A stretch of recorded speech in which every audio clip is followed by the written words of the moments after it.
Hi, I'm Carl Stabe of Domino Connection. Today I have Ruth Carter with us, and I am so excited because she's a great relationship builder.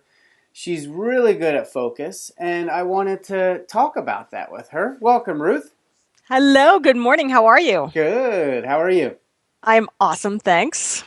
So, I brought you on because I really wanted to kind of dig in because you have a really good domino effect of everything of how you're building and how it comes together. So tell us a little bit about your background and how you got started. Okay, so in my previous professional life, I was a mental health therapist, and I realized that that really wasn't the right fit for me. I didn't like being trapped in an office all day where I listen to people talk about their problems. It's a very hands-off situation. So I decided to go to law school. And when I was there, I fell in love with social media and flash mobs and blogging and things like that. And by the time I got out of law school, I live in very conservative Arizona. So I was basically unemployable in my community. So I really had no choice but to open my own law practice right out of school where I focus on business law and intellectual property, social media law, flash mob law. And along with that, I get to do flash mobs and write and speak and write books. And everything so far has just kind of fallen into place and worked out for the best, even though I really had no master plan to begin with. So that's a good point. Like you just kind of followed your passion. Let's start with flash mob. What is that and how's that work? So the way I describe flash mobs is it is an unexpected public performance that where the purpose is to, surprise or entertain an unsuspecting audience. So this is the people dancing in the street, riding their subway without their pants on. Um, yeah, you never know what's going to happen, and if you're there to see it, you're there. Otherwise, you'll see the video on YouTube later. So you've written the subway without your pants on. I have ridden the light rail in Phoenix in my underwear 5 times. Every year we do it. And is this is a do does anybody have a lot of up do they get upset a lot, and is that, you know what I mean, like I would think it'd be fun. Like I wouldn't think that a lot of people would get too upset about it. But Yeah, for the most part, it's just a lot of fun. It's unexpected, also because we do it in January, hmm which isn't that as big of a deal in Phoenix versus other places like London and New York and Minnesota where it might be snowing. But some people get confused and they get annoyed because we act like nothing strange going on. So they get a little upset when we won't explain what's going on. And I have no idea why other people aren't wearing their pants. And the first year we did it, actually, I took off my pants while standing between an elderly couple and a family with small children. So I don't think, really appreciated it. Part of it was there's just the shock factor and the confusion. But in general, most people think it's fun and they get a laugh out of it. so when you help them with flash, you make sure everything's on the up and up and make sure that they're following all the rules. Yeah, exactly. So, kind of my job in the flash mob world is to think about how many ways could a flash mob go wrong? What could we be accused of doing wrong? And what kind of general guidelines should we give our participants so that we're unlikely to get arrested or sued after the fact? Ah.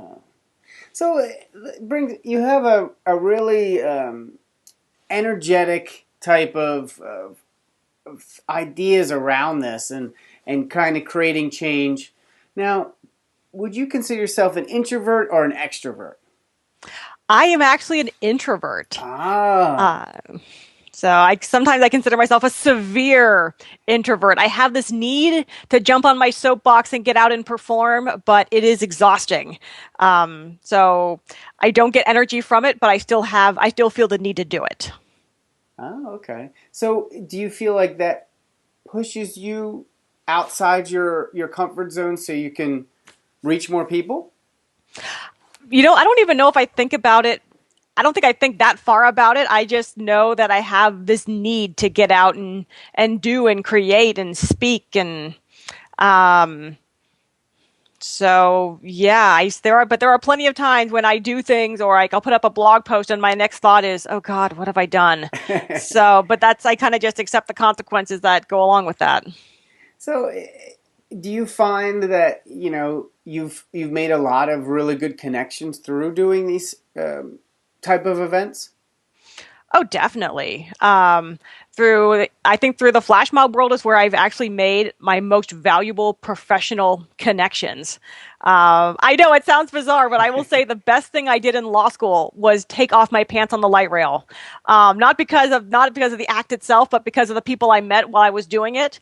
Were the people that got me involved in social media and blogging and I think I look at them as like the real movers and shakers in the world, and I'm in at least in this little corner of the world, and I'm just along for the ride. Oh, so that's a good point. Like we're trying to connect with people. We're trying to find new ways to reach out to people and build friendships. How do you go that far to take your pants off and talk to people, or maybe not necessarily go that far, but just something to kind of push outside your comfort zone so you do meet more people.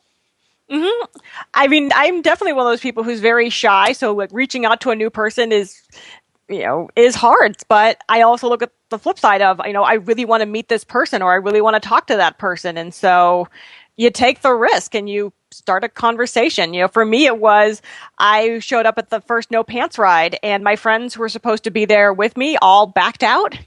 And so I purposely stood next to the guy who organized the event because I was like, okay, if you're organizing this event, you must be cool. Therefore, you need to be my new best friend.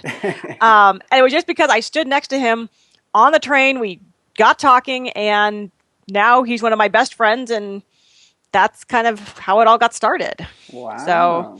same thing in other, arenas. If there's somebody I want to meet, you tweet at them, you send them an email, you go to if they're speaking in your town, you show up, and you put yourself out there. What's the worst thing they're going to say? I'm busy or ignore you. Ooh, minor rejection. So I can Yeah. handle that.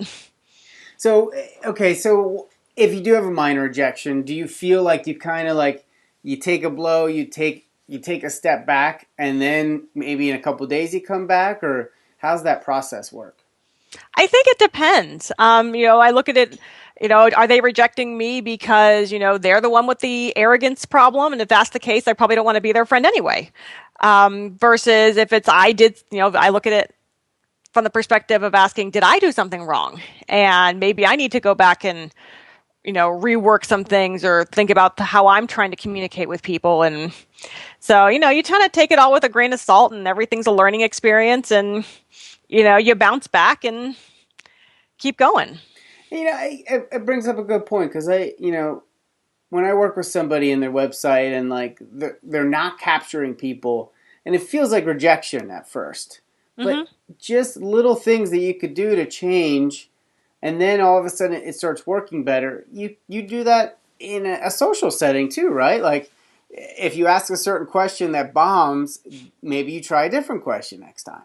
Exactly. Or in terms of like, blogging and websites, just because you put something up brand new today and you didn't get 100 hits doesn't mean that it's not going to have an impact down the line. So Mm-hmm. you have to, it's not about the immediate gratification. It's the long game that, Yeah, that I try to think about. yeah.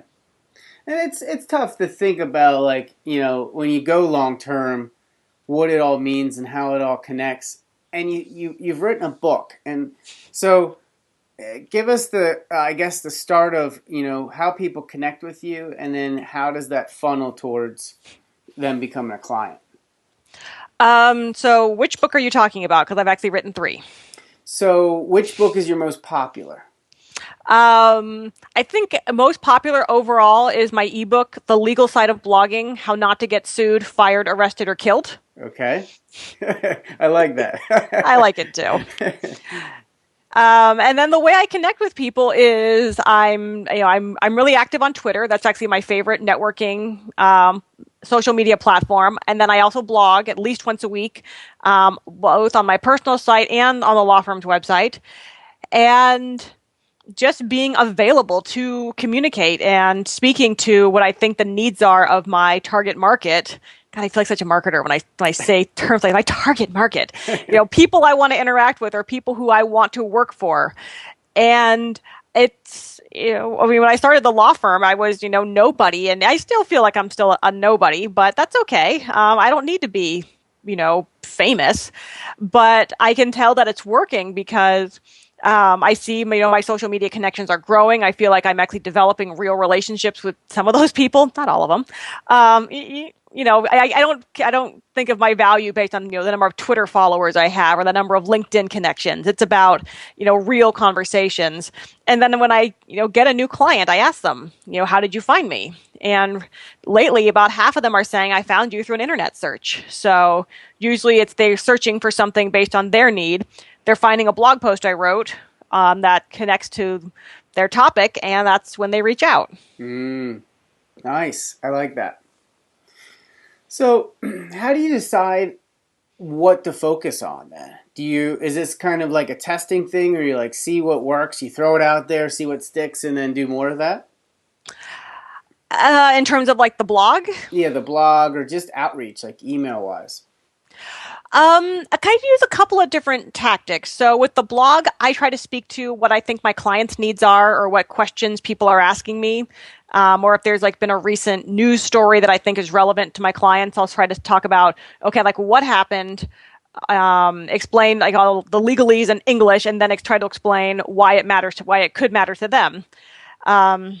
So that's kind of how I deal with the blog. In terms of other outreach, I try to just maintain conversations with people. I'm very grateful for my contact database that reminds me of all of what I talk about with different people because my memory is not good enough to keep track of everybody. But then also make it kind of fun. One of the things I say my law firm, by law firm I mean me, did this year was instead of sending holiday cards at Christmas time, I waited till the spring and I sent out postcards to commemorate the future birthday of Captain Kirk.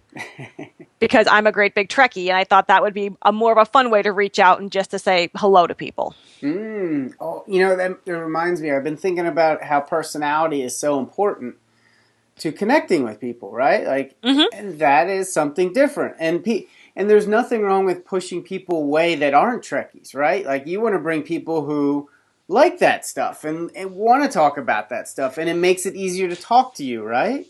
It does, and even if you're not a Trekkie, you can still appreciate. At least if you like quirky people, you can at least appreciate. Hey, you're a great big nerd, and you sent me a cute postcard. Yes, that sticks in their memory compared to a Christmas card.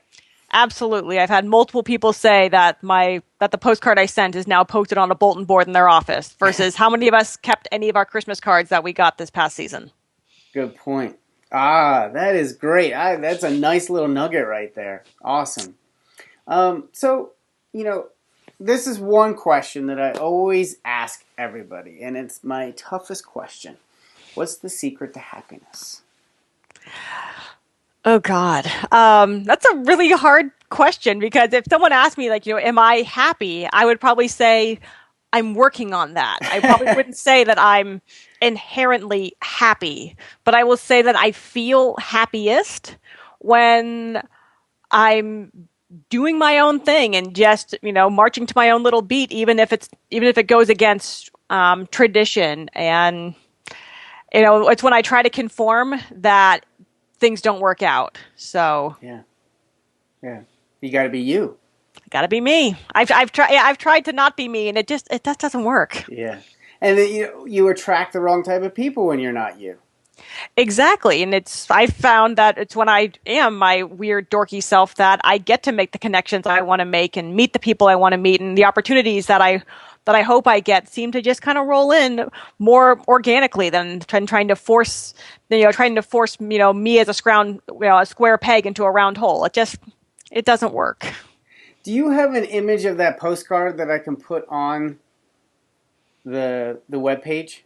Absolutely. Okay, because that will be. I think people would love to see it. I'm curious, like what it looks like now. Yes, I'll send it to you. Okay. Um, so, as people are trying to, everybody's trying to connect, right? Like, not I mean, even if you're working in a corporate job and you're watching this, you want to grow your network. You want to reach out to other people. It's how you get to that next level. Relationships are key to everything that we do. So, how do you turn people who are just kind of, semi friends or acquaintances or even just visitors into fans? Like, how do you do that? I think it really comes from building a real relationship with them. And that's something that doesn't happen at, one networking event or over one email. It's something that takes time. I mean, think about how long it took for you to develop a friendship with who you consider to be your best friend. That didn't happen. For most people, it didn't happen overnight. It was you went to high school together and you hung out and you played baseball together and within 6 months you were best buddies.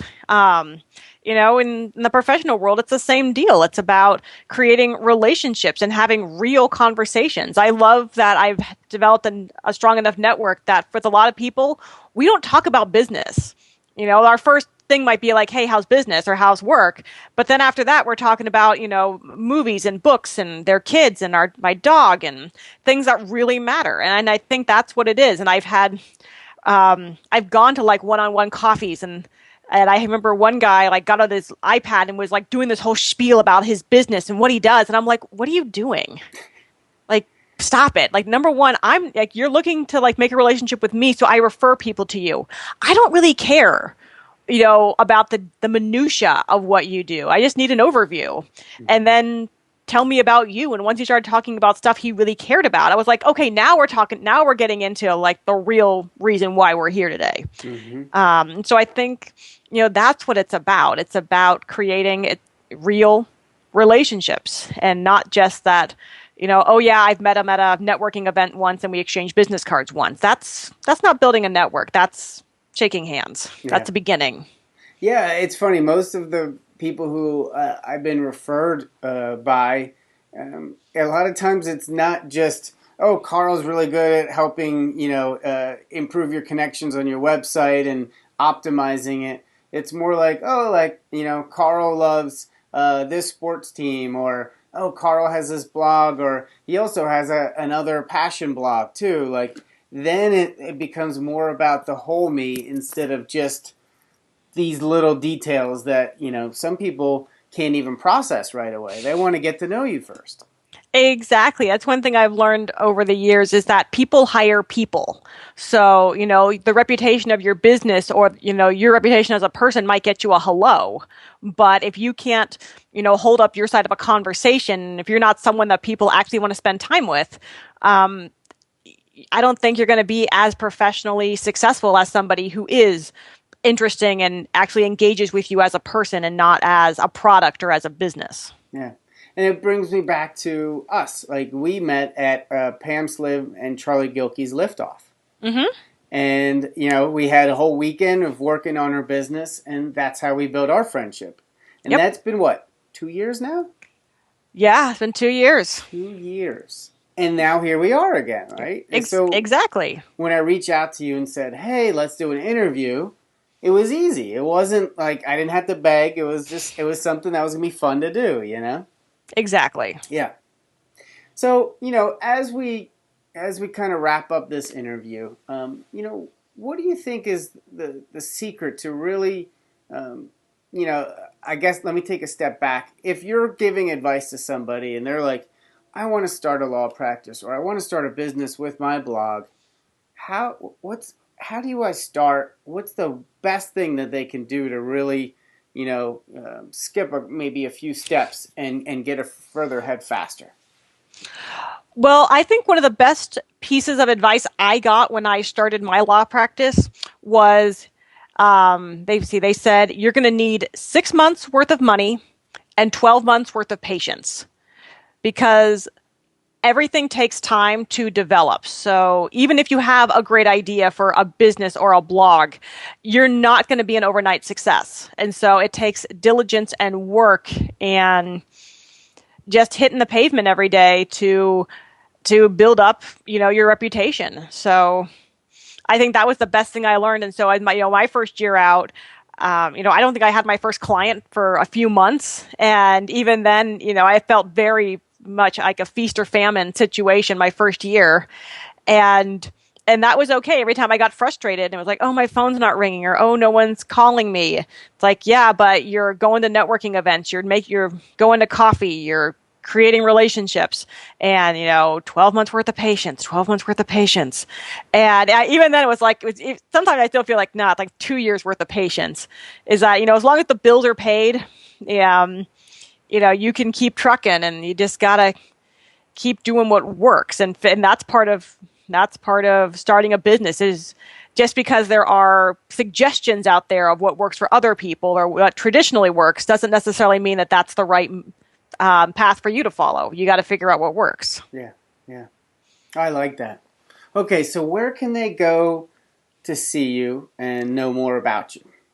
Okay, so the law firm is at carterlawaz.com. Mm-hmm. My personal blog is undeniableruth.com. And if you want to find me on Twitter, I'm at rbcarter. Ah, perfect. Thank you so much for being here today. This was fantastic. Oh, my pleasure. Thanks for having me.